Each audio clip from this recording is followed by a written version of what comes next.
Tucker's a much bigger threat to them now. On the outside, he will draw audience. And if he pops his show up live, like on Rumble or someplace else at 8 p.m., then it's on. Then it's truly like game on, because people will figure out how to download Tucker. He's got ardent fans, and it's a different situation even from when I left Fox, because I had a year at NBC and then I had a year on my couch. He's going right from the prime time with his audience and love to boom, he's going to be popping up on your screen. So I think his audience will follow him. We just don't know exactly when, because he's still in the middle of his legal dispute with Fox. But it is wonderful to have the freedom. I have to say, I would never change it. People ask me all the time, even with Tucker gone, people are not paying attention are like, do you want to go back? Do you want Tucker's spot? I'm like, are you crazy? There's not enough money in the world. I walked away from that deal the first time. I used to have those slots. I said, no, I don't want this. That's not an opinion. Fact. That's a fact. No. That's why I get so annoyed when I see all these dopey liberals tweeting how I got fired. Like I said, I still got friends, but that's just factually inaccurate. That is totally, my show was #1 on Saturday night by far. Wasn't even close in the demo and overall in primetime. I mean, we were destroying everyone across the board. Yeah. Why would you walk away from that? The answer is because what you just said. There is a premium on freedom, not just for content, but just being able to, like now, you can go in, you can tape a little bit of your show, you can get a good interview. You don't have that luxury with a lot of these places. They're on their schedule, not yours. And, for you and I to be able to do all this, control the content, say what you want, you drop an S-bomb once in a while in your show. Mm-hmm. You don't have to worry about FCC stuff or anything like that. It is the greatest life. And that's why to your audience and my audience, I can't thank you enough for supporting Megyn's show, my show, new media in general. This is absolutely the future. And you are way ahead of the curve in content consumption on that side.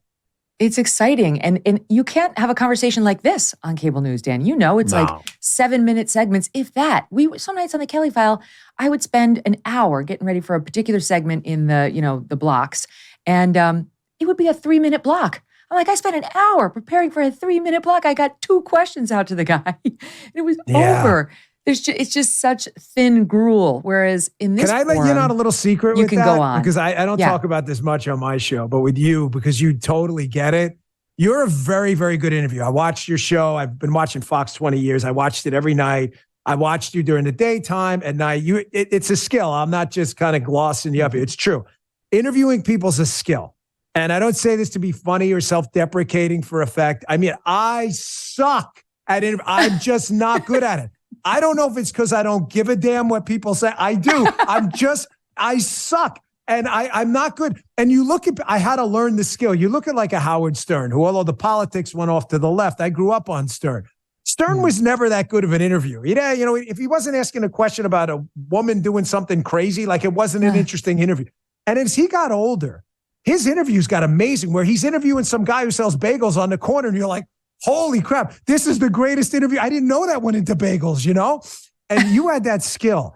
I had to learn it because if you go back and watch, I was on for 2 years. You watch my first few shows. The interviews are just cringy. I'm not even asking questions. I'm just giving them answers. I'm like, hey, conservatives are really great. Governor DeSantis, right? You're really great too. Just tell us. I mean, it's really cringy. So I had to learn. I think it's because you're a lawyer and you're good at the back and forth. I sucked so bad at it. At the end, I got a little bit better, but man, you are being very hard on yourself. I just am a learner, really. I'm a learner for life. Like I want to be a learn it all. So if you get an interesting guest like you, it's easy, right? The tough interviews are the people who don't want to give anything up and treat it like a deposition. And then you're like, oh my God. I always say, if you hear me talking the whole hour, it's one of those guests. You're talking to them about is AI going to kill everyone on planet Earth? You wrote this interesting piece about it, sir. Explain. Yes, they will.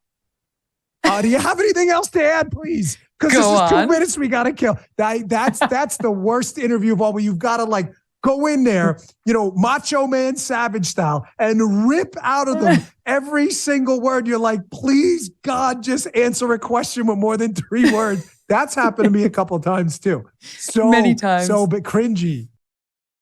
I know many of you make money freelancing or running a solo small business. You probably love the flexibility and control, but hate the crushing busy work. You could hire a bunch of different people, like a CPA, a bookkeeper, even an attorney, and end up paying thousands of dollars a month. Or you could use Collective. Collective is an all-in-one financial solution for freelancers, contractors, and self-employed entrepreneurs. Collective handles all of your corporate formation and compliance paperwork, your taxes, your bookkeeping, your accounting, even your payroll. If you've already made money this year, but you don't have an S-Corp election, right now through June 30th, Collective can save you thousands on taxes in 2023 because they're able to backdate your S-Corp election to January 1st. In fact, Collective members save on average $10,000 per year on taxes. Act before June 30th to save potentially thousands of dollars in 2023 taxes. Go to collective.com to save on taxes this year and have someone who knows what they're doing handle your setup, accounting, bookkeeping, and taxes, even your personal taxes. Collective.com and tell them Megyn Kelly sent me. Hey, thanks so much for watching. If you like what you just saw, hit the subscribe button for more clips and full episodes.